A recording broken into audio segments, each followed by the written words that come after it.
नमस्कार दोस्तों, मैं हूं प्रतीक। स्वागत है आप सभी का मेरे चैनल। तो भाई सपोज कीजिए कि आपने जिंदगी भर के अपने कड़ी मेहनत का पैसा इकट्ठा करके एक कार लेने की सोची, जिसका प्राइस वही 18-20 लाख रुपए के अराउंड है, और आप शोरूम में गए और बड़े खुशी से नई कार ले भी ली।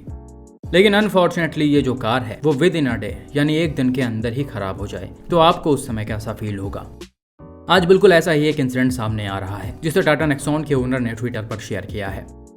यहाँ पर हुआ क्या कि ओनर ने रिसेंटली कुछ दिनों पहले जुलाई में गुजरात के अहमदाबाद से brand new Tata Nexon EV purchase की थी।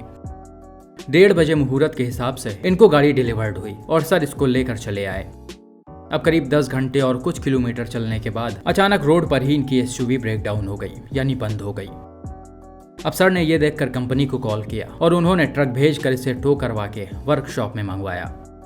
नेक्स्ट मॉर्निंग ओनर को कंपनी से कॉल आया कि आपके गाड़ी के जिस पार्ट में प्रॉब्लम आया था उसे चेंज कर दिया गया है, आइए और गाड़ी ले जाइए।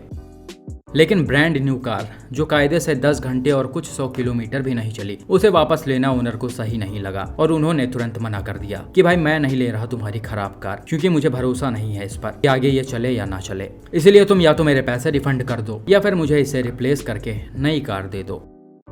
हालांकि कंपनी वालों ने कुछ एक्स्ट्रा बेनिफिट्स के साथ भी ओनर को कार देने की कोशिश की, लेकिन इनका जवाब सेम था। फिर भी कंपनी वाले इसी बात पर अड़े हैं और आज करीब 27-28 दिन हो गए, इसका कोई भी रेजोल्यूशन नहीं निकल रहा। नई गाड़ी वर्कशॉप में पड़ी हुई है।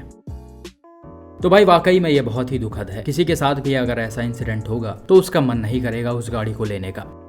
मेरे हिसाब से 2 चीजें यहाँ पर करी जा सकती हैं। पहला, कार ओनर को रिफंड दे दिया जाए या फिर इसको रिप्लेस करके नई कार दिया जाए, क्योंकि भाई 18-20 लाख रुपए सबके लिए बहुत मायने रखते हैं। इतना पैसा कमाना आसान नहीं है और ऐसे में पूरा पैसा डूबता दिखाई देगा तो प्रॉब्लम काफी ज्यादा हो जाएगी।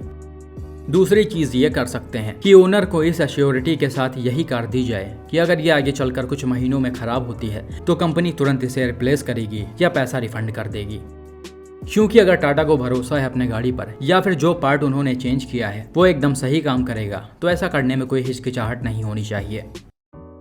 वैसे अगर लीगल तरह से देखा जाए तो प्रोसेस काफी लंबा हो जाएगा। इस केस को आपस में ही बैठकर सॉल्व करना चाहिए, क्योंकि कभी कभी कुछ माइनर इश्यूज भी होते हैं जिनकी वजह से कार ब्रेक डाउन हो जाती है। अगर उसे कायदे से ठीक किया जाए या जिस चीज में इश्यू है उसे चेंज किया जाए तो वो सही हो जाते हैं, और कई केसेस हमने ऐसे देखे हैं। खैर, कुल मिलाकर जल्द से जल्द इसे रिजॉल्व करना चाहिए, क्योंकि लोग आज के टाइम पर काफी भरोसा कर रहे हैं टाटा मोटर्स पर। उस भरोसे का अगर ऐसा रिजल्ट मिलेगा तो कोई भी इनकी कार लेने से पहले 10 बार सोचेगा। इसीलिए टाटा के ऑफिशियल्स का ऐसे चीजों में इन्वॉल्व होना बहुत जरूरी है, क्योंकि डीलरशिप के भरोसे नहीं हो पाएगा काम। बाकी आपका इस इंसिडेंट पर क्या मानना है, और अगर आपके साथ ऐसी कोई प्रॉब्लम हो रही है किसी भी कंपनी के कार के साथ, तो आप हमें शेयर कर सकते हैं। हम ज्यादा लोगों तक उसे पहुंचाकर इशू को रिजॉल्व करने की कोशिश करेंगे।